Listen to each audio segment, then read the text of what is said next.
আল্লাহ নিজের হাতে রমজান সাজাইছেন। আল্লাহ বলে, বান্দা শোনো আমি রমজানকে কেমনে সাজাইলাম। 1, পুরা মাস রোজা। 2, প্রতিদিন ইফতার। 3, প্রতিদিন সাহারি।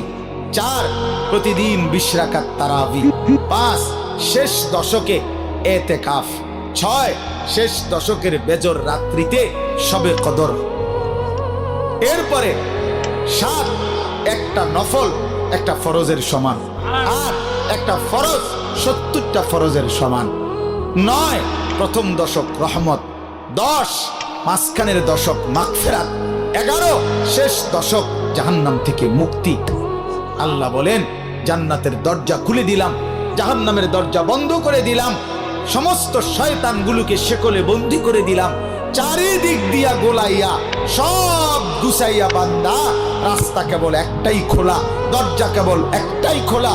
পুরা রমজান রাতে আসো, দিনে আসো, দুপুরে আসো, শুধু আমার গোলামি করবা, গুনাহ ছেড়ে দিবা, আর একটা দরজা দিয়েই সবাই ঢুকবা। শুধুই জান্নাত, শুধুই জান্নাত, শুধুই জান্নাত, শুধুই জান্নাত।